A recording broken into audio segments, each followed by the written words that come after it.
intro. It's not Mike. We got to do this. It's yeah. We won a game. We won a game. We did which win a it feels game. like a long time since we've been able to say that. Yes, it has. Well, I mean, we podcasted during a game that we won no less than a few days ago, but I get what you're saying. That wasn't really a game. Yeah, that wasn't like a game. That was Europa League. So. Yeah. How was your weekend, boys? Good? Not too bad. Are you in the fetal position at the moment? How was yours? You're the one who was all doped up on medication. Are you sober now, or are you have you entered the opioid crisis? No, yeah. I today's the first day I have not taken an oxy, but I will tell you, when the general anesthesia and the nerve block was turned and exited my body, holy shit, did that hurt. Like, it was pain on Friday and Saturday, but doing better today. It just sets in as that wave too. There's nothing quite like that. No, and then you wake up in the morning and you're like, why can I not walk? This is the worst feeling ever. Well, you weren't that good at it to begin with. Very true. Walking, so. Very true. So we had a match. Yeah. We had a match. It was a real Jekyll and Hyde performance. Let's just jump right in. I think it's inappropriate to go first minute to last on this one because there's just so much that happened all over the place. So let's start conversation with halftime. Mike, we're in two different chat groups that were both – well, actually, B, you're in one of them as well. It was very much a conversation with the Emery era being over, too much of a quick decline. We should fire him. But as the saying goes, 3 points is 3 points. We still got the win. The reason I've thought of canning Emery, really, that lackluster first half performance, we keep seeing it, Mike. I mean, it just seems to be something where the team can come out against the right opponent, i.e. Liverpool played okay, Tottenham, we were gangbusters. But when we're playing these lower opposition, it's like we allow them to dictate the game when we shouldn't be doing that. Yeah, it's kind of the same, and this is going to be the beginning of a theme. It's kind of the same thing that we saw towards the end of the Arsene Wenger era, where you just never knew which Arsenal you were going to see, and there seemed to be no rhyme or reason for it. Just when you thought, we're going into a tough patch against top teams, and we're going to get murdered, we would show up. The game against Tottenham, the 2-0 game a couple of years ago, right after an international where we'd just been thrown away by City. So, but it is concerning. I mean, I do not think that Unai Emery's time is up, but I think he needs to start. We need to start seeing that he's having a positive impact on this club, and there are some cracks in the foundation of my outright support for him because of things like we saw in the first half. I mean, it was just, for lack of a better word, diabolical. And I was on a plane trying to keep track of what was going on in the first half. From what I saw, I wanted to get back on the plane and just go home. Take my ball. Go. I mean, those players should not be playing that poorly against that team. B, what do you think? Is Emery? Is this kind of the game that describes why people are starting to get frustrated with him? Yeah, I feel like that first half really was just like a little bit of a microcosm of what we've been seeing recently that's been causing so much frustration in the fan base. And I don't know, just kind of like watching back and thinking back to the first 20 minutes before the McGinn goal, it was just so open. And I was saying to y'all earlier, like it almost felt like it was like pick up 11 aside. There was just no rhyme or reason to anything that we were doing from a tactical standpoint. And I know after having seen the lineups again, there were questions being asked about the whole Xhaka playing deep, how's this going to work? And we saw kind of pretty consistently in the first half how much of an issue it was that we had kind of Guendouzi having to try and fly in and cover all the time because Xhaka is way too slow deep. And it was, I don't know, I went into the half probably the most frustrated I think I've been in at least recent memory with just how we set up and kind of how we were just kind of felt like a team that had no real like concerted, constructed effort, it just felt like it was just going out there and there was no intentionality behind anything that we were doing. And I think that's one of the things that has been one of the kind of more well-founded criticisms of Unai, especially recently, is that there's no identity. And I think really this was the first time I started to feel as if the tide was starting to shift generally from people who have been pretty adamant Unai in supporters to this point into starting to ask some more serious questions. Yeah. Well, let's go to their goal. McKinn breaks the deadlock when he leads Guendouzi for dead, makes the match 1-0. Lots of blame goes to Xhaka whenever a goal goes in for being a passenger. But all even three, when he's not playing. Yeah, all three center midfielders were passengers for most of the first half. But the lack of defense on that goal from Guendouzi is inexcusable. And I know that, we'll get to it in a little bit, but he's more than likely been our man of the match for 80% of the games this season. However, let's, if we're gonna blame individuals and make individuals martyrs for what they've done, I mean, that was just poor. Terrible. You cannot allow that to happen. I mean, he didn't even have a center back close to him because he probably yelled, "I've got this cover," and it was just amateur. Yeah, I mean, I felt like that was just like indicative of, like, you could feel it coming. Like there's such like a kind of blatant lack of structure in the way that we were set up that it felt like there was that inevitable, just like how the heck did that happen type of goal waiting to happen. And there it was. I guess you see in the second half what Guendouzi brings you have to remember that he's 20 years old, and it's so easy to forget that because he's essentially become our best and most important player on the pitch pretty consistently. But that is the kind of minuses that you come to expect from somebody who is 20, or you should realistically expect from somebody who is 20 and kind of like thrown into the fire. Mm-hmm. And I don't know, that midfield was just an absolute nightmare in the first half. And it felt like you just kind of had to look at that and throw your hands up and be like what's going on? Because it started to feel like it was so obvious what needed to be shifted from a tactical standpoint. And we were just seeing kind of like square peg, round hole over and over again. And that goal was basically just a product of that. Mike, we saw with Sevilla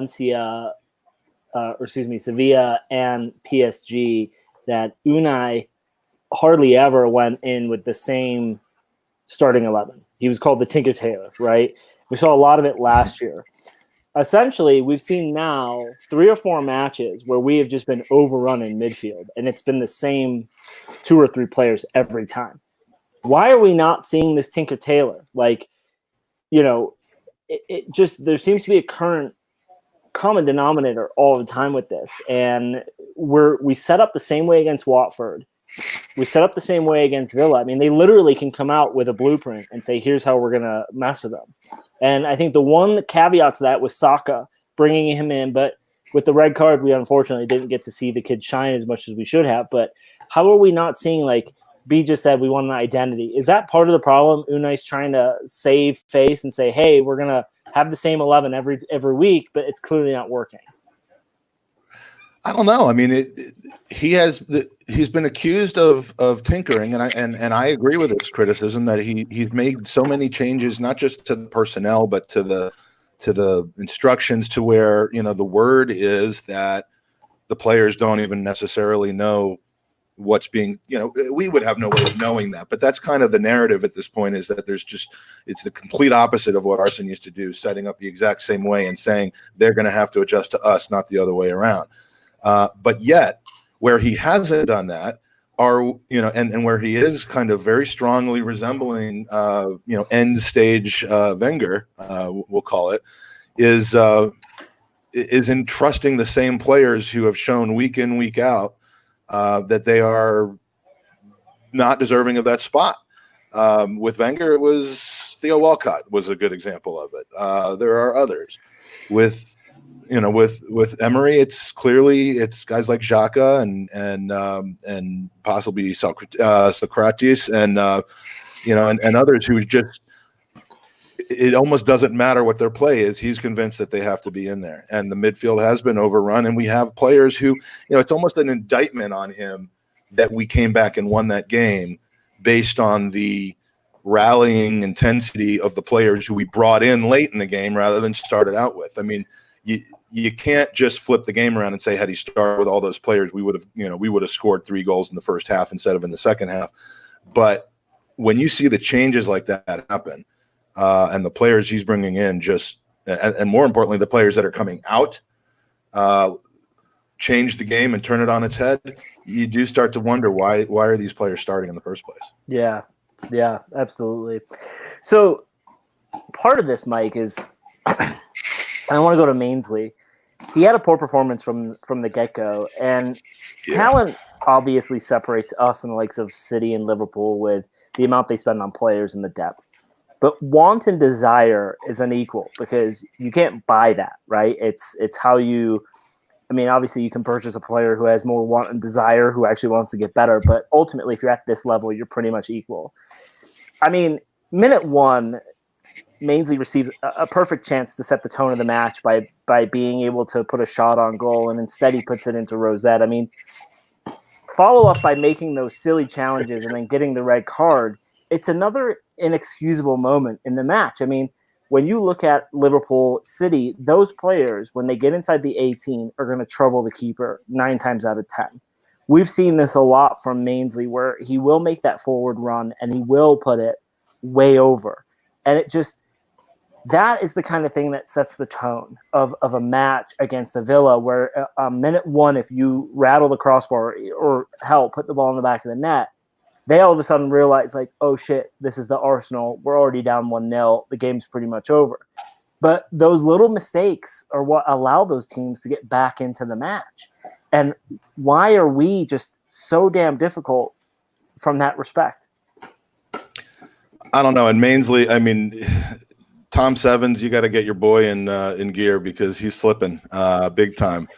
I think it's running its course. Bellerin can't come back soon enough because, as good as Ainsley Maitland-Niles has tried, as hard as he's worked to play a position that is not his natural position, and at times has excelled in it, it's all going the wrong way for him now in that position, and the decision making, everything about it is a liability for us right now. I would argue that at this point, despite the difference in athleticism, Chambers would be the better right back. Again, not his preferred position, but one that he has played in the past when we purchased him. I think Mainsley needs to sit for a little while and get to be maybe play DM in the Europa League group stage games. Maybe on Tuesday, tomorrow, we can see him in that position, but the right back thing is not working for him anymore. And, I actually, much like Arsene Wenger, I've seen the red card incident, so I can't really comment on it, but apparently it was a little questionable. It was highly questionable, to say the least. It was highly questionable, and I don't know the reason for VAR. I saw it, but what are your thoughts on it? I guess what makes this tough is John Moss was so far behind the play that I guess, like, theoretically from his angle, it could have looked, I guess, a little dangerous. But the actual tackle, he goes down. It's actually a really clean tackle. He sweeps all the way through, gets ball very cleanly, and then the Villa player essentially just stomps on his shin and goes flying because of it. But because it happened so quickly and John Moss is behind the play, it looks like he's just taking this guy out.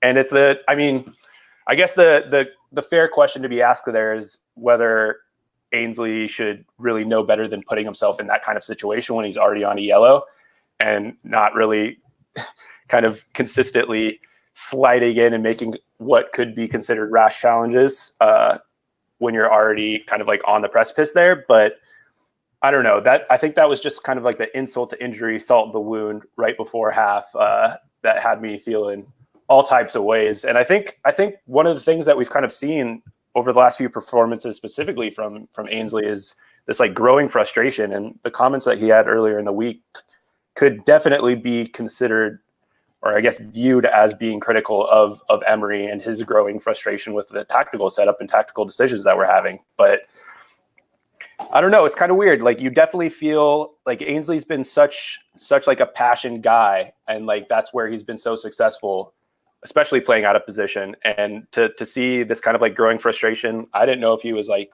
a little hurt or if he was like a little under the weather the last two matches specifically before Sunday. And he's kind of like a little look at what that change in mentality and kind of sense of growing frustration might be kind of manifesting like with Emery in the players. I reflect on the red card, and I think the only reason that Moss may have deemed it worse than what it was because his studs were really high and they were showing. But that happens after connection with the ball. But again, as you said, he's far enough away from play where if he doesn't see that and he sees studs up and the boot's high enough, he's just going to assume that from that happened the entire sequence of play. So when I look back at it, I was like, okay, I can understand why the red card came. However, is that not where a fourth official watching VAR says to him in the ear, he connected with ball first, but there's also the intent of going in from behind. There's just a lot in play, but it's just another reason why you look and say, well, what the fuck is the point of VAR if it's not going to assist in these big moments, changing the momentum of the game? I think that's like a pretty obvious shortcoming of the way that VAR is implemented right now, because there's actually, as far as I understand it, there's no way for them to say that that's not a yellow card play. They had the review, which is why it kind of like took a long time, and John Moss was just walking around with the yellow in his hand for what felt like an eternity. They did review whether it was a straight red offense and decided that it wasn't. So like I'm pretty sure that's the extent of the intervention that VAR can have there, and then it comes down to whether or not it was a second yellow, and that's up to the judgment of the on-field official. Yeah, and that's what frustrates me about this platform is you are essentially still allowing that individual to make the decision from a real-time action, where if he went back and judged it on video, and especially since there was so much time that elapsed because Mainsley was receiving treatment, he could have made that decision very quickly. And now, granted, if in his mind he makes the decision, hey, I'm going with a yellow, and he doesn't change it, great. But some referees may see that and in slow motion go, actually, we're going to review this and we're going to reverse it. Now, does that mean that we go to that every time a decision is made for a yellow card? I'm not sure. But if it's going to result in a red card, then yeah, maybe you should. Maybe that should be the course of action if the referee says, you know what, I will go back and take a quick look at it. But we can go on this all day. Let's jump to Guendouzi after halftime. Now, I don't know what happened with dude. Hot sizzle. Maybe he ate his can of spinach, but dude came out and decided, I fucked up defensively. I'm going to make it right. He goes on a surging run.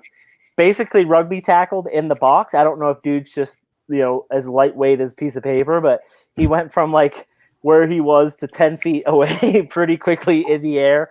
And we secured a penalty, which Pepe took, and hopefully breaking his duck and the burden of that $72 million price tag will now go on and score 40 goals this season. But Guendouzi, as I said before, so man of the match performance second half. Yeah, I mean, the way that he kind of came out of the locker room, you could just see that there was like a different sense of intensity and intent behind literally everything that he was doing. And I just think to the first ball where he just like drilled it far post and it like bounces off Heaton and bounces off the post and bounces off Heaton again. And you like his face is just like, there's so much like anguish and like just like passion and emotion in that. And you like look at that and you can't help but like love it. This kid's 20 years old and out here dictating play in every facet of the game and like really just like firing everybody up. I feel like people talk about in other sports, like the best players are the ones that make other players around them better. And that's what it felt like Guendouzi was doing the entire second half. He was just raising his level and it kind of forced everybody else to raise theirs. Yeah. Mike, Villa were back ahead within Oh, you got something to say on Guendouzi? Yeah. Well, there's a couple things about Guendouzi and then about the penalty as well. I mean, game by game, I am just becoming more and more impressed with this kid. We had a conversation, Andy, last year, or no, actually it was maybe either late last year or over the summer when his contract got redone. And I actually came out against redoing his contract after 1 year and bumping him from, a starter wage that he was on to $70,000 a week, which, I'm like, this is the kind of mistake we always make. We didn't have to do that. We could have at least seen whether he could follow up a surprisingly good first year with a second year. Again, as with everything else, boy, was I wrong about that. Because at this point now I'm thinking we need to get him to a 6 year. I mean, we're basically they're going to have to keep him away from PSG or decide how much money we want to extract from PSG. And try to spend the $150 million that we sell him for in a year or two the right way. But I mean, this kid he is prone to a howler every once in a while, but he's far from the only one.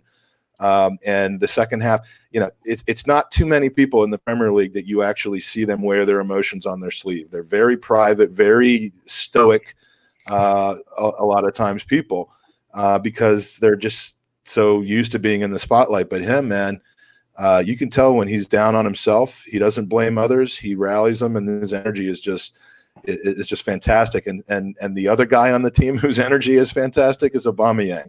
Now let me ask you something to that point, Mike. So Guendouzi may have taken a page out of the Alexis Sanchez book of, hey, if I act like I care a bunch, the fans are gonna gobble this up, and I'm gonna be a hero. Right? It's now, so genuine though. But we all thought it was genuine with Sanchez. Now let me just ask you this to that point. Because Guendouzi seems like the only person who wants to go at 100 miles an hour and give 100%, is he just standing out because of that? Like we saw in that first match with Ceballos, everyone was thinking, holy shit, this is a player that can ball. But really, he was just giving a lot of effort, and that's why the fans jumped onto it. So with Guendouzi, I'm not 100% like, hey, we need to re-sign him because PSG are going to offer us $100 million for him. I just don't see it yet. He is still only 20. He does make mistakes. But I also wonder if we had 4 or 5 other players in the squad who cared and tried as much as him. Yes, I'm nude, Fredo.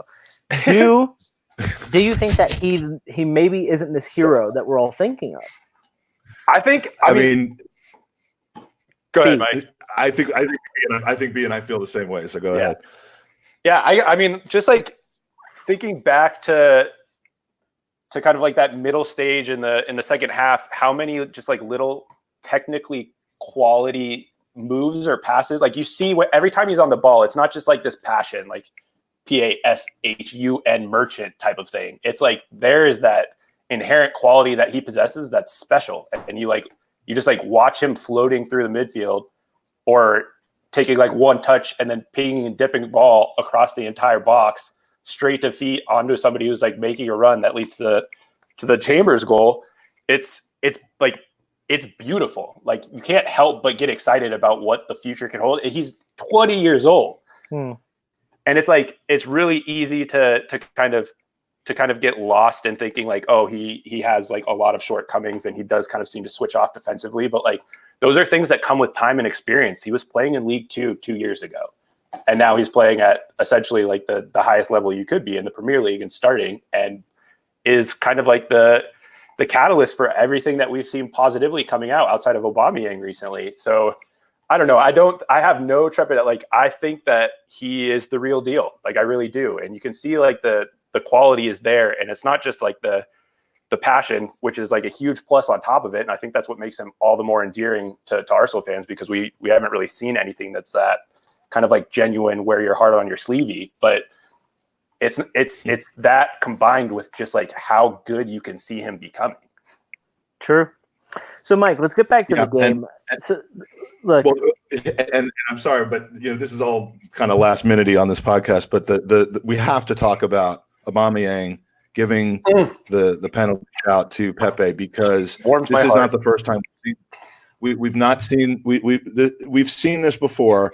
Lacazette, early on in their partnership, was really struggling. I think he was trying to get back into form after an injury, and just needed a goal. And Aubameyang, who's clearly the number one pick for taking penalties, gave him the opportunity to do it. He made it. It's a risky move. I mean, it could be seen in a lot of different ways. It could be seen as, a soft thing of Aubameyang, or it could be seen as just the perfect touch of knowing exactly what your mate right next to you, what your running mate needs, and he's gotten 2 decisions of those kinds correct out of 2. I mean, it's amazing.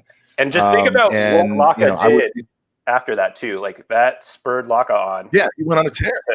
I mean, I have no doubt that Pepe's about to open it up.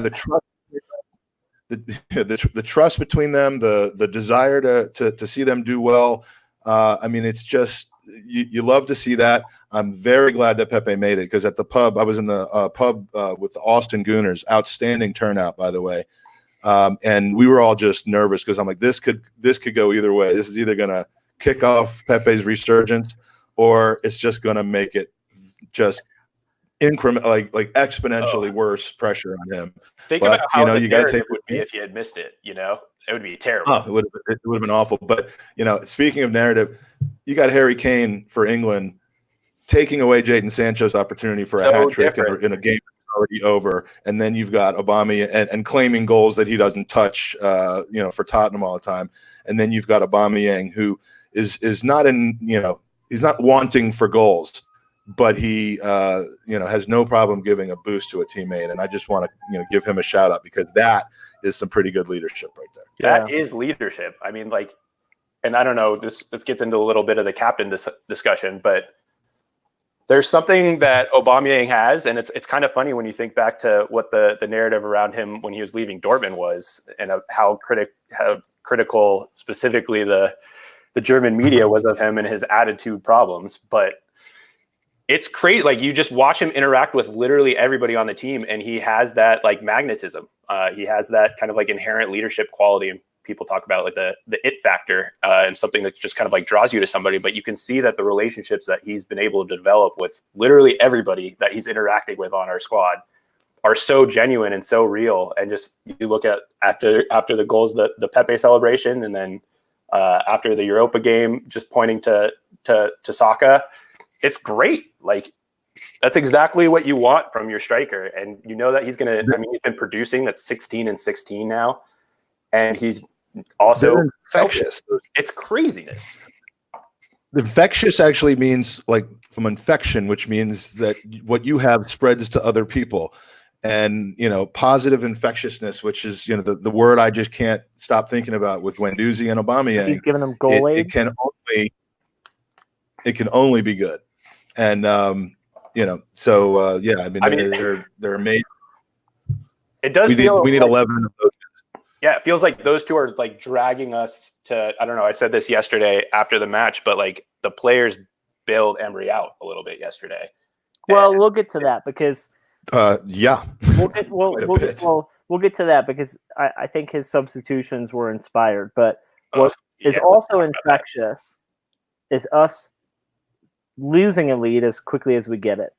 So essentially within 90 seconds, Villa are back ahead after Grealish leaving 3 Arsenal players trailing before crossing to Wesley to nick home the ball.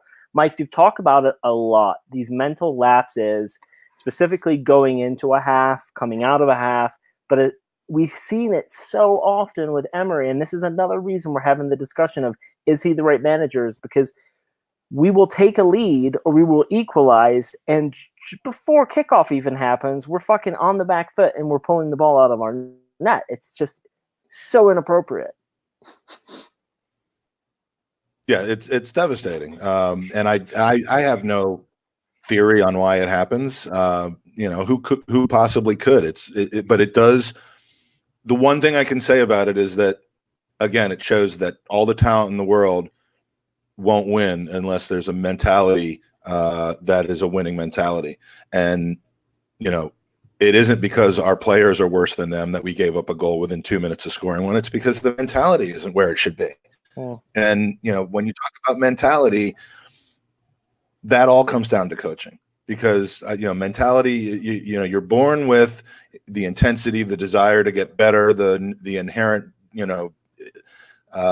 work rate that you're going to have, but you have to be coached into being intense and into focusing and concentrating and not having these mental lapses. And that's where I do worry about, what are they being told other than, it's not good to give up goals in a game. I mean, you know that, but you can't shut off and still be thinking about the goal you scored and then be picking the ball up out of the back of your net. Yeah. I don't know what the solution to that is, but you don't see City and Liverpool doing that. You just don't. Right.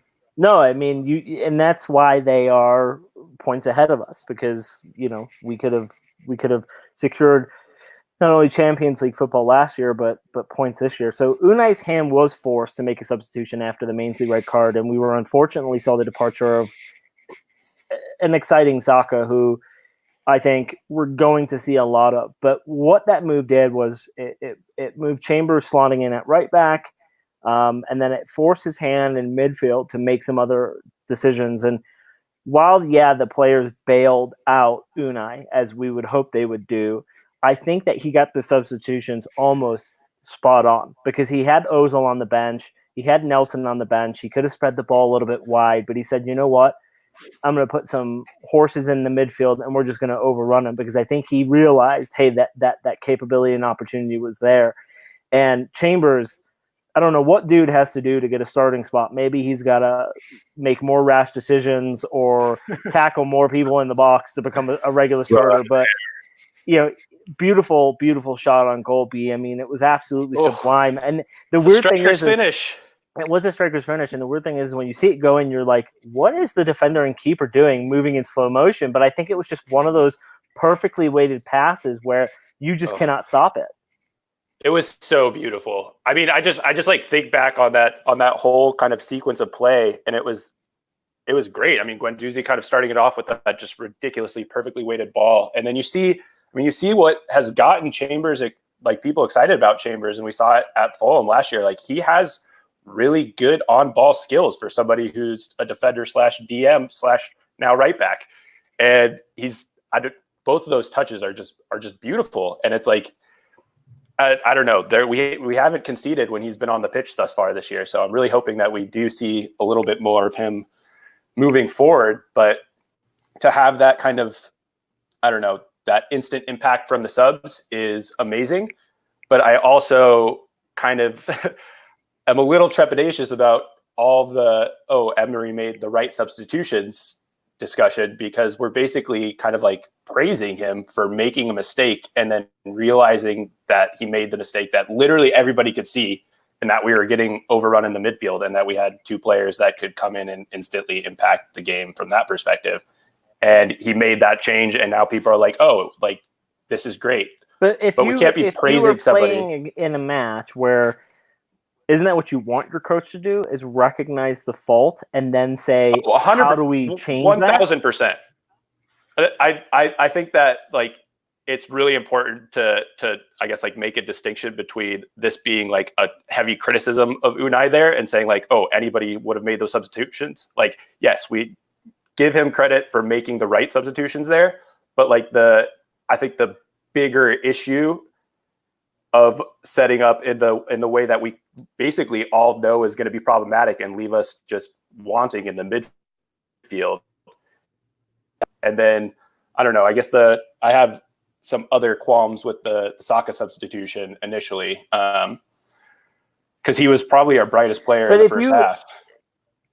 Would you have taken off Xhaka? I would have taken off Xhaka, but I am so, the whole Xhaka thing has just started to wear on me so much emotionally. And I've been kind of one of the biggest Xhaka proponents and kind of trying to push the agenda of what he brings to the team that isn't necessarily super obvious. But the way that we're trying to set up kind of requires somebody that has a little bit more more mobility at the base of whatever we're playing in the midfield. And Torreira has that, and Xhaka doesn't. And we keep conceding in ways that are basically direct results of the way that we're setting up and Xhaka not being able to move. So, and another dopey yellow card from him as well. Oh, that was just, come on. I mean, listen, you play in that role, you're going to get yellow cards. And I fucking hate that. Oh my God, he got another yellow. It's like, dude, if you look at how many yellows Torreira's I don't care that he got a yellow. It was just dopey though. It was a yellow. But let's also look at how many yellows Moss handed out yesterday and how many of those no other referee would have probably handed out. But back to the Saka He's dopey substitution. too. The reason why I don't mind Saka being substituted is twofold, right? First, he's more of an attacking player who's going to get the ball and drive at their defense. We have that in Aubameyang and Pepe. So if you would have taken Xhaka off and left Saka on, he's mentally going to be thinking, I need to be higher on the pitch. So for Xhaka to stay on, he's that pivot man who's playing in that central midfield, and I think Saka would not have tracked back and been in that role. Now, granted, if you made double substitution where Torreira came on for Xhaka and then Saka Chambers, then it makes more sense. The weird thing for me with Xhaka is, why does he continue to start? I know he's our club captain, and there are reasons behind that. However, not Torreira, yet, technically. Well, Torreira has fallen out of the starting 11 fold, but last year he was like Unai's guy. He was playing every minute of every match. So I'm only led to believe that he's not fully fit to play a full 90. And when you look at a match against Watford Villa, we should be up 2 or 3-0 by halftime, right? We were against Watford. And I just feel like he's not healthy enough for a 90 minutes. I really, really hope, and Mike, you'll probably disagree with me here, I really hope that if you had a fully fit 26, Xhaka likely is on the bench every match, right? You would think Emery would have the smarts to go, his form I'm not going to is disagree not with there. you on that. Yeah, his form isn't No, there. it absolutely not. And frankly, I have an issue with him being the captain as well at this point. And you know, we can talk about that. But yeah, I mean, it's the Torreira not starting again, unless there's something that we don't know about regards to his fitness. But Xhaka starting, Torreira not starting, it just confounds me, and you know, it drives me crazy when the narrative folks that were on Ozil's back, that are on Xhaka's back, it drives me crazy when they turn out to be right. And you know, but I gotta admit, there's a lot of merit to the criticisms of Xhaka, and it's just taken certain people, including myself, a lot longer to see it. I'm not out to start booing him. I'm not out to start slating him as often as I can for absolutely no reason. But you know, between Mustafi, Xhaka, Ozil, I mean, I don't think any of those three people should be on the pitch, despite the fact that they can have a good game every once in a while. And we saw it from Mustafi against inferior competition on Thursday. I don't know why Hernandez is throwing shade at me right now. So what do you make of the Unai comments on Xhaka after the match, though? Because he basically, I feel like he's almost like gaslighting us at this point, where he must be like seeing something completely different than everybody else is seeing on the pitch. But he's talking about how important his performance was again, and how much faith he has in him kind of moving forward. And well, we used to accuse Aston of trolling us in these press conferences with that kind of shit, and now Emery's doing it. But here's the thing, right?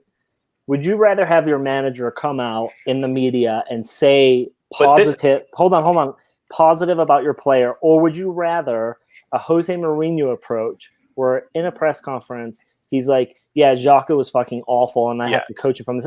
You want the manager who has a positive spin on it, who comes out and says, hey, I'm happy, whatever. And then in private, hopefully he's having that conversation of, you're making these mistakes. Now, the reason I'm not 100% anti-Xhaka, right? The reason I'm not 100% anti-Xhaka at this point, and Mike, I said it a couple weeks ago, you know how much I love dude, but I believe he needs to be benched, and there needs to be a conversation with, if you're not performing, you don't play. However, when you look at the defense in front of him, when you look at some of the players around him, when Guendouzi is on these mad runs, when Xhaka receives the ball, if you pause or slow down the play, there's not a lot for dude to have opening-wise.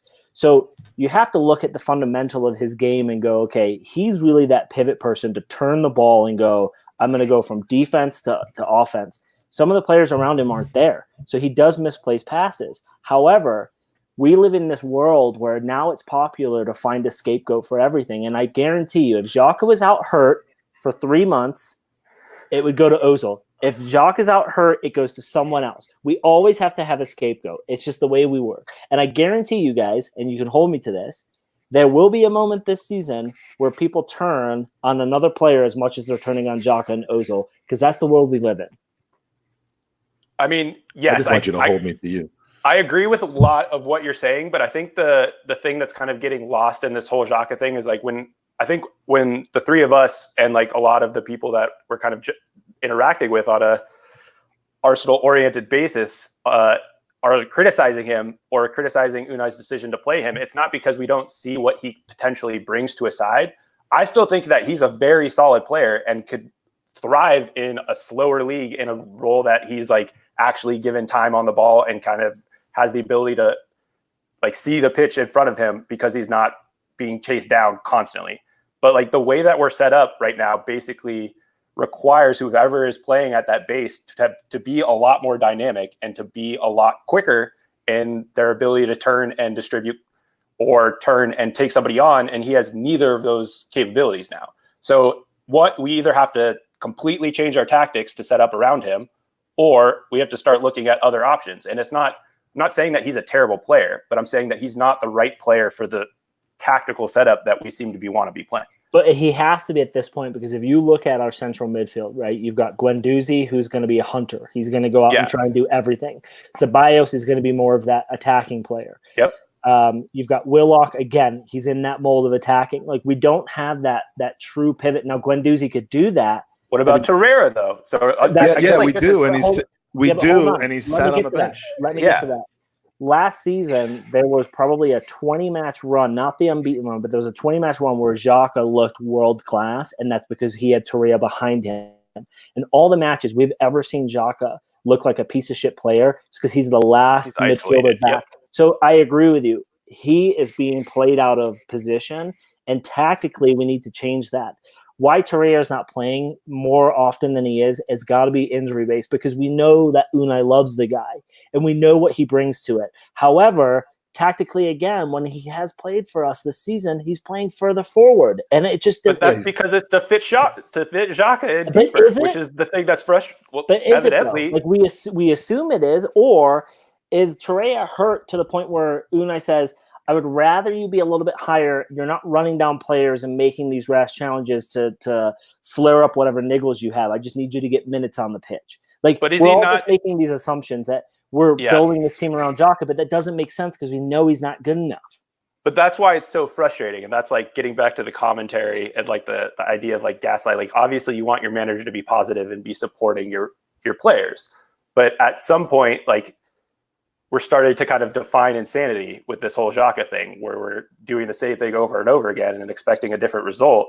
And it's frustrating as somebody who's viewing as a fan, because it seems so obvious what needs to be changed. And I guess like the difference here is that there is no accountability, because like if he was being positive publicly and then having kind of more critical talks privately, and there was actual accountability and he wasn't playing the next week, it would make way more sense. And then you'd be kind of lauding Unai for doing what he's doing. But in this world we live in, though, we wouldn't, because it would fall down into the Ozil, oh my God, he's on the bench. They hate each other. And then this media thing happens. And it's the unfortunate realism of the world. Now, I get what you're saying. If Willock, Guendouzi, Torreira, they all play him out of the match, that makes sense to me. But they don't have the same style of play that we're seeing with Xhaka. They're all too aggressive, attacking-minded players. And as Tom put in the chat box, like, what's happened to Ceballos? Like, the first couple matches, dude looked amazing. And what I'm seeing is a player who is Spanish, who is adjusting to the Premier League, who probably isn't as good as we all think he is. He had a great game against a shitty team. And whilst he's probably going to be a good player, there just needs time for him to embed. But why are we not hating on the mistakes him and Guendouzi are making as much as we're hating on the mistakes that other players make in this team? Because you can see the quality there. You can see what they bring. Like, the difference between the first two games with Ceballos and what we're doing now is the way that we're setting up tactically. We set up completely differently in those first two games until we got to Liverpool. And then we decided to play either like this weird kind of narrow diamond or whatever was going on yesterday, which was just like an absolute mess. And those are not systems that are kind of like built to help somebody like Ceballos be successful. Like, when we've seen Ceballos and Guendouzi on the field at the same time and playing at their best, it's like when they're both having like somewhat free roles. Guendouzi's deeper. Ceballos has, he gets in trouble when he comes back to get the ball too much, but like he's playing the more advanced role. and it works, and we see that work. And Willock can play that same role as Ceballos, but when we have Ceballos getting in trouble, he's being forced to play essentially out of position, which is what we consistently see. So it gets to the point where I'm starting to feel like Unai's just like not utilizing players that have really high potentials. But isn't that the same? Isn't that the same argument with Xhaka? Yes, but that's also, at what point is that also on Unai? Like, I mean, that's what I'm saying. My whole argument is this is all on Unai. Oh, well, in that case, I think I have to agree with you there. But the thing that's frustrating about that is that even if that is the case, Xhaka being played there is still like, it all comes back to Unai, which now just sounds like we're bashing him. But they're like, Xhaka ends up being the scapegoat because he's playing out of position. But like, they're in our best team, he should not be anywhere, or even in our team now, like with all the potential injuries, like he should not be anywhere near our midfield, especially playing at the base of the diamond.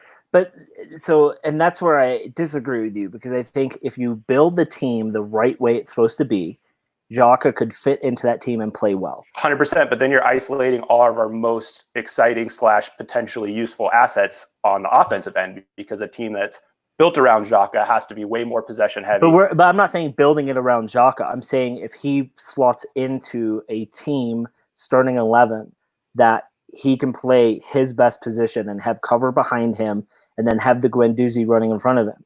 And Thunder Road asks the question, like, if Torreira is fit enough to play against Frankfurt, why isn't he not fit enough? And it's a good question. However, if Bellerin and Holding are fit enough to play in the under-23s, why are they not fit enough?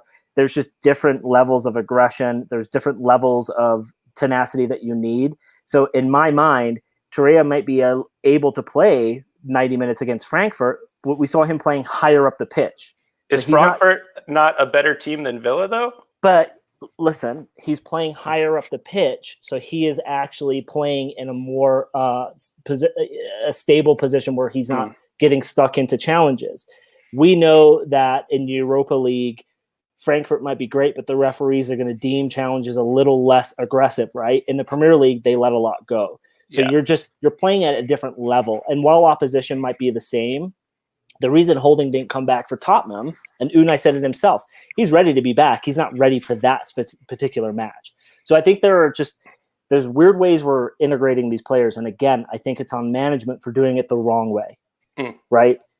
The argument, if Torreira is healthy enough to play 90 on the bench, he's healthy enough to play 90 minutes. Is he healthy enough to play the specific position we're asking him, to get stuck in on challenges, to come away from a challenge with a knock, right? Because we know he's a fucking pit bull. He's going to go in. Maybe him playing up higher up the pitch is, I don't want you to be the pit bull. I want you to create, take shots, be on the pitch, get fitness, but I can't have you hitting ankles. So do you feel like it is just like we're kind of stuck in an intermediary area because of that? Because if we have him playing that high on the pitch, he's not as good at doing that as somebody like Willock or somebody like Ceballos. You got to get these guys playing. Is it just a minutes thing at that point? I think it's a minutes thing, but I genuinely do. I think it's a minutes thing. But what frustrates me, again, back to management and this summer, is if we knew that, like, we don't have the right cover for a Torreira to allow, again, Xhaka to be a better player, play in the natural position. So we're forcing all of these points and players to go into different positions. We all know that Mainsley is naturally a defensive midfielder. Why can't he play there? Because we don't have a right back. Chambers could play there, but he doesn't, it's just there's weird management tactics and decisions. And I'm not like being pro Xhaka here, because I've said to you for weeks now, the guy needs to get benched. What I am saying is there needs to be some sort of pressure on management to be playing these players in the right positions. And we're not seeing it. But when Torreira came on yesterday, he looked like a fucking class player. He was making things happen. Yeah. And that's what's frustrating. And he looked pretty damn good going forward, actually, right from the start. And he did. And I'm like, maybe he is a box-to-box player, but why he's just not parked in front of the back four, I don't get. I mean, we can say you guys have obviously just taken the discussion down a very enlightening path. But I would agree with the listener that said, if he was good enough to play on Thursday for 90 minutes, he should have been able to play in this one, and probably shouldn't have played 90 minutes on Thursday so that he could play on Sunday. So, we go again tomorrow. We go again on what, Sunday or Monday against United, and Monday games. We'll see what the team sheet's going to look like there. Do we want to tackle the big debate in Arsenal America in our chat group about Guendouzi? We've touched on it already a little bit, but we talked about his infectiousness, his personality, his age, his skill level, which still has some holes in it. Leadership. We, especially with Xhaka being someone who we all kind of think needs to kind of step off the pitch a little bit. Is he too young? Is he too inexperienced? Is he too mistake-ridden to be named captain of Arsenal Football Club? I tweeted out last night. I was a little, I may have had a little food poisoning, if you remember. But I was just real excited about the kid. And I kind of laid it out there that what do we have to lose by naming a guy like that captain? I mean, for whatever he lacks in skill, he makes up for in passion and desire and intensity and work rate and all those things that that make me laugh.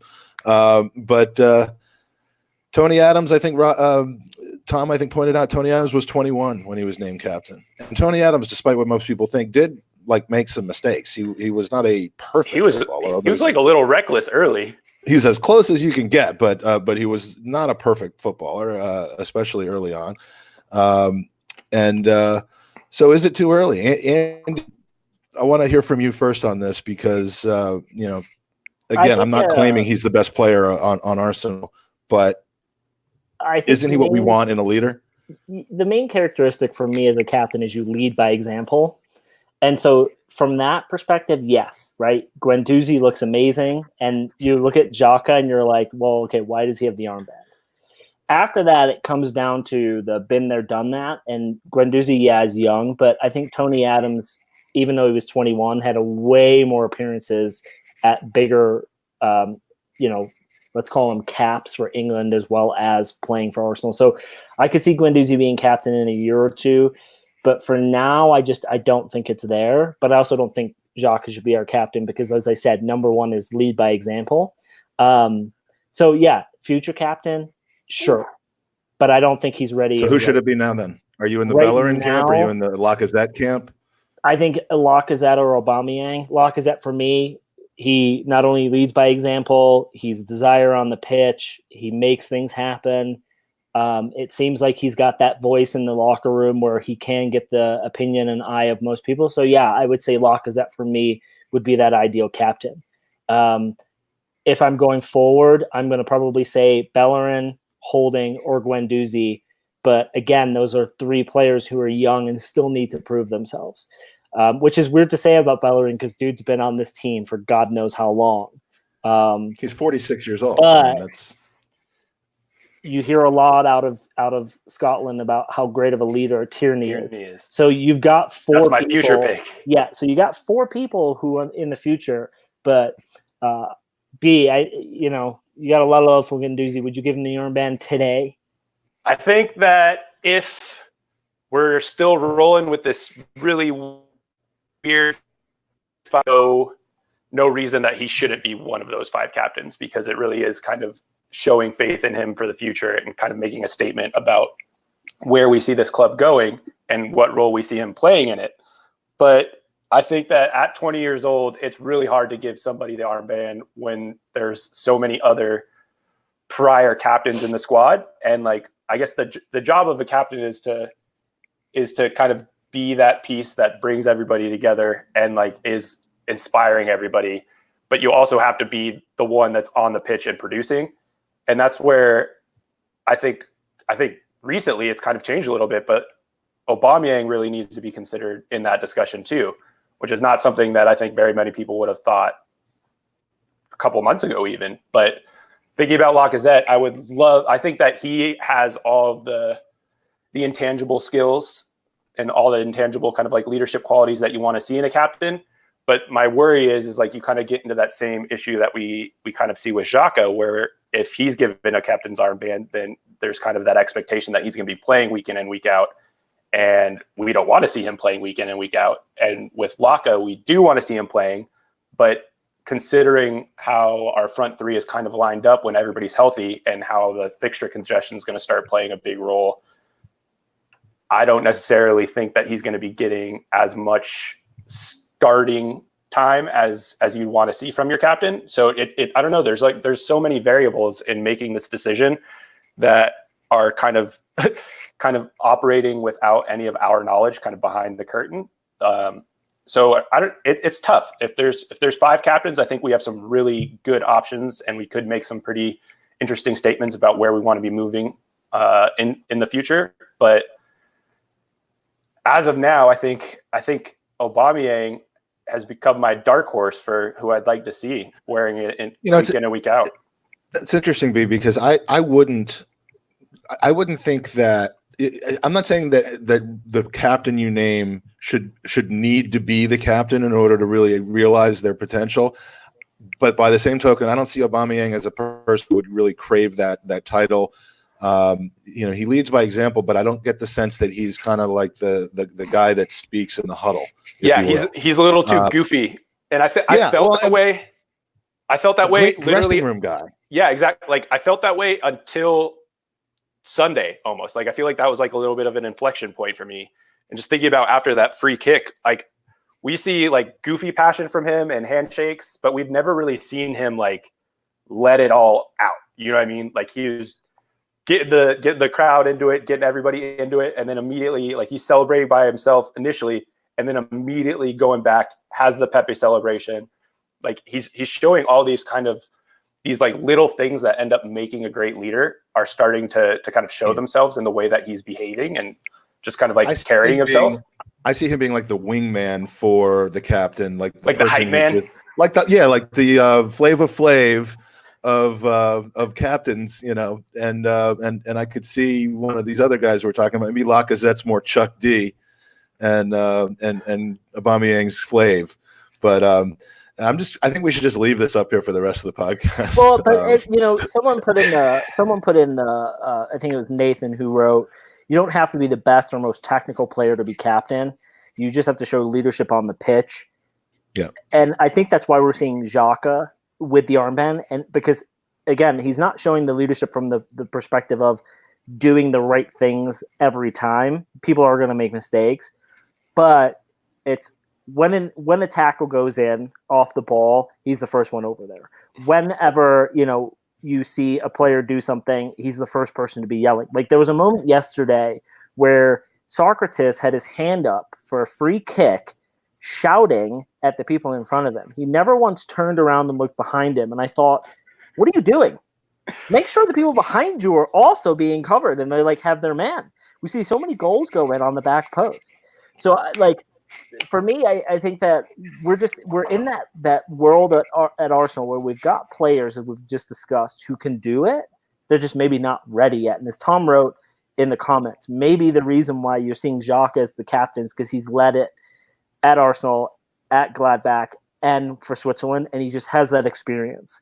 And he has that exposure to being into such different scenarios that right now he's that right pivot piece, right, to be the captain. But I wouldn't be surprised if next season we see it on another player. And it's just we're in one of those transition seasons right now. And Xhaka seems to always be the player who's going to be on the pitch. And so it just makes sense that he gets the armband this season.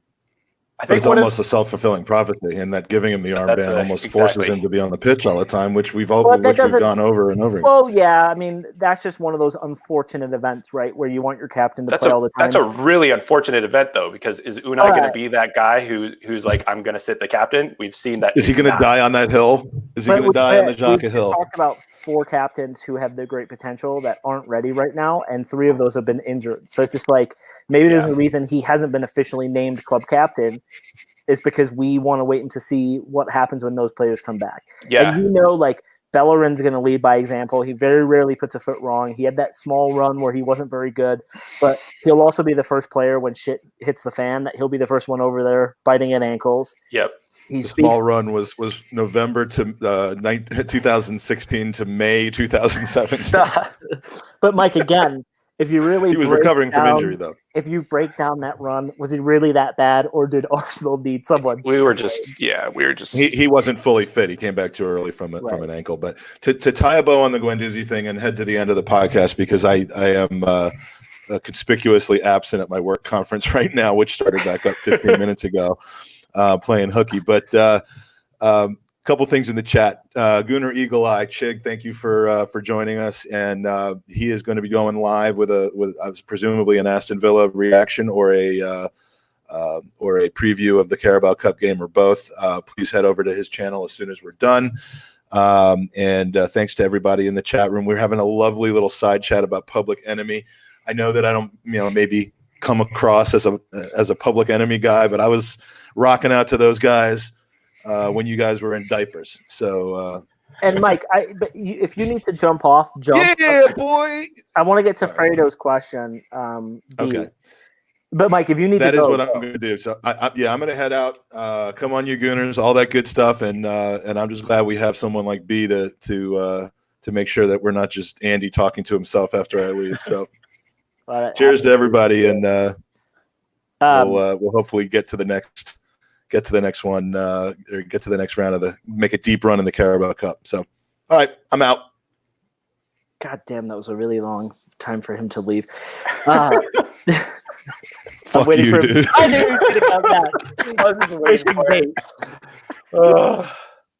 What else can we say to get him back? Anyways, Fredo asked the question: is next week's match against Manchester United important? Well, where the fuck did the question go? Essentially, will Emery get shit canned? How important is next Monday's match to Emery keeping his job? If God forbid we lose, could he be on borrowed time? The El Sakiko. Yeah. I don't think we're going to see him get sacked before Christmas. I think there's still. I mean, if you're the owner and you're looking at Arsenal, right? And I say to you, hey, B, I know results aren't going the way, but I don't have my full squad. You're going to say, let me judge you when you get your full squad. And I know injuries can happen, but we're essentially going to see 3 out of the back 4 change come Christmas time, right? When all these guys are fully fit.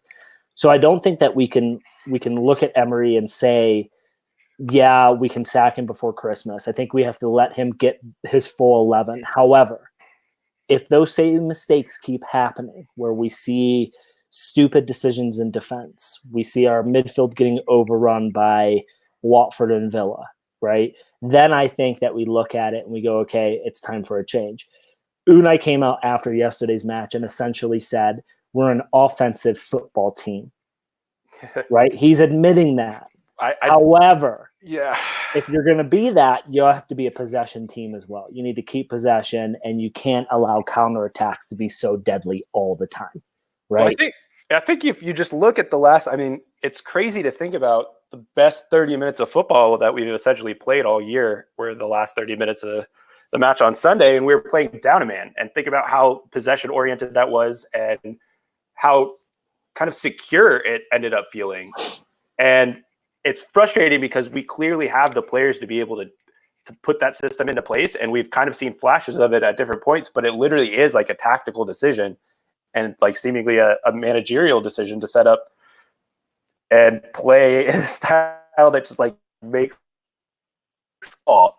So it's really tough to judge Unai right now for I guess like considering the losses that we are like the players that we don't have available. But I think we also do need to think about realistically judging the consistent confounding setups that we have from a tactical standpoint, because he does have a lot of control over the things that have kind of been our biggest shortcomings. And I think that, I don't know, I never would have thought that he would have been on the hot seat to the same, I guess, like to the degree he is now before the winter. But considering kind of like this new kind of cutthroaty, modern football-y mentality our front office seems to have, I now think that if we don't see a change soon, regardless of who's coming back and healthy and holding Tierney and Bellerin, that we could really be kind of considering or talking about more realistically him not being around for very much longer. But with all that being said, May his contract expires. So would you disrupt and put in a caretaker in January if you know in May? But like, again, the results on the pitch, like 3 points is 3 points, as we said, but the way we played yesterday, it was dreadful. Was that Emery's 3 points though, or was that the players' 3 points? Exactly. That's what I mean. Like, do you say as an owner who is, I mean, you're hoping the Cronkies are studying every match. Do you look at it and go, okay, that was 3 points in a win. Granted, it wasn't the best. Do we, like, the guy's getting the results? Or do they turn around and say, I don't care about the results. We also need to be playing well. You know what I mean? So it's like, and I think that's the difference. That's kind of like the little shift that I was referencing, is it does feel like there is a different mentality from the ownership group, from KSE, and then like down through Vinay and Raul. It feels like we've kind of turned a page a little bit, and we're not going to let complacency be our undoing. And I think that we could see a more proactive decision being made that wouldn't have necessarily been expected before we kind of saw like this little shift during the summer. Yeah, I don't think Monday's match will tip the scale one way or the other, but I think I think it could. I mean, which is crazy to think about. I just don't see them sacking him this early. Like here, like it's hard for me to verbalize because I don't see him sacking him based off of a decision on Monday. However, United don't look great. Chelsea aren't going to make a decision. They're going to give Lampard time with transfer windows to act because he's a legend, right? So you look at Solskjaer, you look at potentially Pep saying, hey, I don't know that I'm going to continue on after my contract. So you look at the managers out in the public sphere and you say, okay, who could replace Emery? Oh, right? There's so many amazing managers that could potentially be. Exactly. We have to have a whole on that at some point. But there's so many talented young managers that are attacking oriented. Yeah. So you look at that mentality. I look at January to March being Unai's window that he really has to buckle down, because that's going to be the moment that Raul and team say, okay, are we keeping him? Are we extending? Right? Do you see? I now feel like I don't even know what Unai would have to do at this point. If we end up winning Europa and finish in the top 4, do you think Unai gets extended? I do. I think that, a caveat to that, I think he's 60% of the way there, but then the 40% comes from how are we doing with the performances on the pitch? Are we squeaking through these 1-0 wins, or are we dominating the wins? If we go through an entire season where we sneak into Champions League football, where we're not playing great football, we're not utilizing our players to the best of their ability, then I think that we get a manager who does that. We just debated forever, how do we get the best out of Xhaka and all these other players? And the ultimate opinion was the manager needs to better utilize these players and fit the jigsaw puzzle with the players around him, which is what we're not seeing. So that's where I think the Cronkies lack decision-making, because I don't think they have the football brain. But when you have Raul, Vinay, and those other guys, Edu, who look at this and they go, why is Torreira not playing every match? Yeah. You know what I mean? Like, there's going to be a point where Edu's going to knock on the door of Unai and go, what's up with Chambers? Dude's played really well. Why isn't he playing when we're seeing these mistakes getting made by Socrates, Luis, right? So I just think that there's going to be all these other decisions that kind of play, but I don't think Unai is the manager of Arsenal next season. Yeah, I don't think it comes as early as Monday, but I don't see him being the manager. Yeah, I mean, it's obviously hyperbolic to be like, this is like these two, well, maybe not in Ollie's case, but this should not be a match that's like we lose and Unai's fired kind of categorically. No. But I do think that depending on how, I mean, I could foresee a scenario in which we set up the same way that we have since Watford and just look terrible, and like that it'll be interesting because there is going to be kind of like an inherent difference since we're not going to have Ainsley. So I'm assuming that Chambers is going to be playing right back, and that kind of shifts things around, and he brings, I guess, like a different dynamic because he's not going to be making those like wild runs forward, and he does bring a little bit more stability. But we're playing a team that is in flux essentially. They have no senior strikers. I think Fredo was talking about this. It's a great time to be playing them, but it's also a great time for them to be playing us. Exactly, and and I don't know. I feel like this is going to be a very weighty match for both sides, and to say that like, oh, whoever wins is going to have like their job safety secured is kind of silly. But at the same time, the amount of like Emery out, I guess like the general Emery out sentiments that it's grown so drastically over the last specifically week. And like the reason is because we keep seeing the same mistakes made over and over again. And like you're talking about Vina and Raul they have to be asking the same questions as us. And if we're able to see these questions that need to be asked, how like the higher ups are going to be asking those same questions. Right. And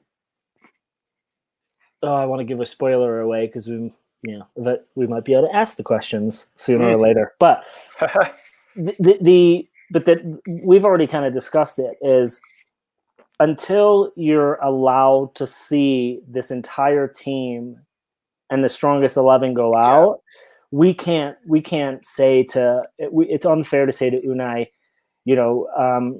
this is because outside of a couple players, what else are you going to change? Right. So you bench Xhaka, which I think everyone wants to see, and you replace him with a different player. The results might still be the same, but I think until you can say, okay, Tierney's back, Bellerin's back, I don't think Holding just jumps into the center defensive position immediately. I think he's going to give a good run for it, but I think he'll be the first person back healthiest that maybe integrates. We likely will see him tomorrow is my guess. However, he needs to get back up to match fitness. But I think with Raul and Vinay, they're going to look at it the same way we do. They're going to say, okay, let's truly judge this individual and this man when he gets every player at his discretion and disposal. And if he continues to make these ridiculous mistakes of playing people out of position, then we put the knife in and we say it's over. I don't see that coming on Monday. I don't see it coming at Christmas. Now, that being said, if United go on this downward spiral, and here's the question that I have, which I think is better suited. If United go on this downward spiral and Solskjaer's job becomes in flux, and you have an Allegri or a Luis Enrique who, now that his unfortunate tragedies have passed and maybe he wants to get back into the game, if the other teams start knocking on the doors of managers that you are kind of courting, do you then say, we need to make a move quickly? Or do you hold out and go, Arteta's still there in May, or another manager might be? That's my biggest question, is what if the chips start falling elsewhere? I think there's a reason the manager carousel is a thing, and especially a job with as much prestige as the United job opening. If there's somebody that we have our eyes set on, I think we've seen enough that if that is the person that the front, like our kind of front office management team thinks is the way forward, that we need to make that move proactively, because it doesn't seem like Emery is going to be the manager to take us into the future and like kind of bring us back to where we kind of expect this team to be going. And it does feel like now kind of more than ever that this is like this intermediary decision. And there's a reason that we saw kind of like that smaller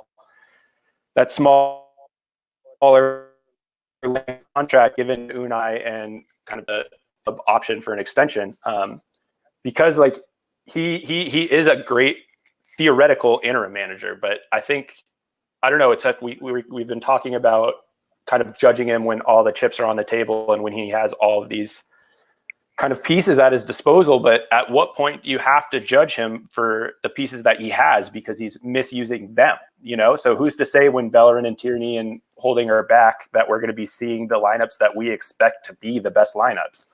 Well, that's why, like I said, I think that he truly gets judged when those pieces are back, and then it's the performances on the pitch, right? The results, like, hey, great, we've won 10 on a trot, but how was the football we played? Did we look like we could have lost those as easy as we won them? Were we dropping points last season like we were this season? Like, that to me is the biggest indicator of if he gets re-signed. Now, what happens if we take third? We're 10 points clear of fourth. We've gone to the FA Cup final and the Europa Cup final. We've played good football. Like, that's the question is, what do we do at that point? That's we're getting into tough theoreticals because but those are I can't foresee. Yeah. I mean, I can't foresee us playing. It's not even about like the aesthetic quality of the football. It's about like looking back at a game. Like we think about the Frankfurt game. If you look back at that and just saw the 3-0, you'd be like, oh, like you literally are the first team ever to win in Frankfurt in Europa. Like that's a really big win by 3 goals. But if you actually watch the game, like that first half was not good. No. And it was like really kind of like I was really worried after the first half. And I know you could, I guess, like through the watch through, that was probably pretty palpable. But it's tough because like we're now playing football that one is ugly, which is like a whole other thing, I guess, and thinking about how that can be kind of like reconciled with our Arsenal in the Arsenal way. But I think more than anything is like we're playing football that is not maximizing our players' potential and not. I completely agree with you, and I think that's what differentiates Liverpool and Klopp, right? So as Ben put, like somehow he has to still make up for that capitulation at the end of last season. I think at the end of the day he doesn't, only because Klopp was given that time to move Liverpool forward, and while the results for Liverpool weren't moving as quickly as the management or board wanted, the pitch and the way that they were doing things on the pitch was making the right see movement. The identity. Exactly. And that gets back to that gets back to the identity thing, which I was kind of buzzwordy before, but I'm now the tide is turning, You could see, like, for us, the situation now for me is, okay, let's say that all of these pieces of the puzzle are available. Do we have the right pieces to put in when they're not? And I think the answer to that is still no, right? So we are moving Mainsley to play right back, which he could have been a suitable individual to put Xhaka on the bench because of the poor performances. But with those players, even with like these kind of like plug and play out of position players, like we're dropping points that we shouldn't be dropping for essentially tactical reasons. So, right. And that's, I think, again, if you were to drop Xhaka for poor performances, some of the mistakes don't happen that lead to goals created by Xhaka making poor performances or poor decisions, right? Same as like if we had a quality center back last year, Mustafi likely isn't playing them as much as he was playing now. So there's just these issues that were created by our management because they're not looking at the right value of other places on the pitch. Like, ultimately, do you think Klopp or Pep Guardiola would have spent $80 million on an attacking player this summer, knowing the holes they had in defense? Well, I think that was the more that has come out about the way that financial deal was structured. That was actually like a really brilliant piece of business. Oh no, it totally was. That's tough because like it seemed like we really were kind of on the Upamecano trail pretty hard, and I think that's something that could be interesting come January. We talked about making potential January moves before. But if we are to bring somebody in to kind of bring that final piece of like what we see the future being, if you think about Saliba coming next year and Holding getting back from injury, like if we have that 3 center back rotation with David Luiz as kind of like the old vet, that looks really good next year. And I think that there is kind of like a bit of a more long-term thinking plan that we haven't been familiar with in recent years, where it kind of just like we were floundering a little bit. But I think that is the reason we might see kind of more proactive decision making, because we are trying to get out of that quagmire and like out of that kind of cycle of stagnation and start moving forward with more intention behind everything that we're doing. Yeah, and to your point about Luis, like, we brought in a 31-year-old with Premier League experience. Did we bring him in because we know that, hey, we needed that bridge for Holding to come back from injury? What's the young French kid? I can't think of his name right now. Saliba. Yeah. Are we bringing him through? Like, are we just bridging the gap? There was that discussion with, who did you just say? Dude from Upamecano. Yeah, Upamecano. So, like, could we just not structure a deal at that point? So, like, there are moves that you question and you're like, okay, I see it. However, for back to the point, I don't see Unai getting fired soon unless we keep seeing the disastrous mistakes we're seeing now. If he gets a fully healthy 18 and he's plugging and placing people where you're like, this doesn't make sense. But so theoretically, if we're going into these possible future realizations, if, say, come Monday, we line up in that same narrow diamond and Xhaka's at the base of it, and we just, I don't know, lose 2-1 on some nonsense, like, and it's just ugly, and it's that same grindy, confusing, the holes are very evident kind of setup.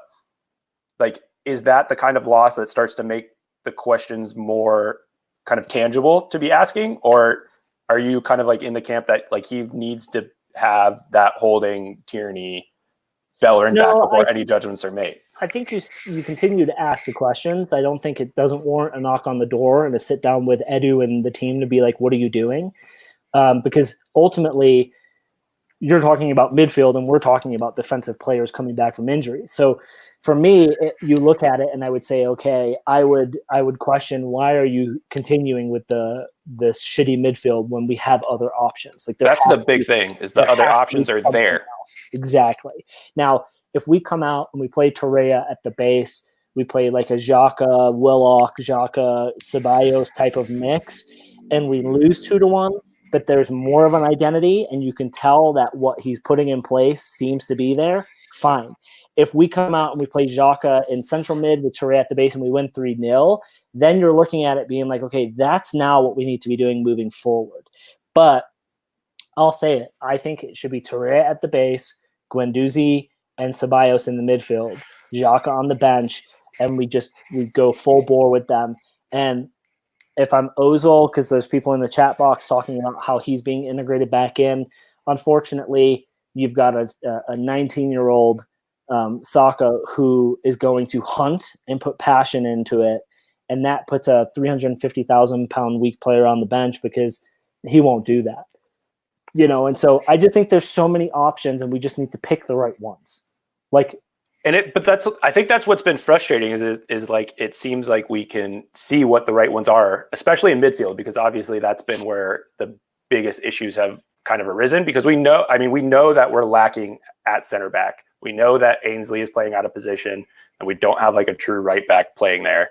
And we know that Seo, when he's healthy, is a liability defensively, but he does bring something. Like, those are realities of the situation. I think most Arsenal fans understand kind of what those shortcomings look like in terms of like what we can expect on the pitch. But when we have these midfield options and midfield combinations that we've seen work really well and seen kind of like provide an identity that we think could manifest into something we want to kind of continue with moving forward, and then to step away from that consistently with things that we've seen not work pretty persistently, has been the big frustration. So I guess we're kind of at the point where every decision that Unai makes is going to be under the microscope, and I think rightly so.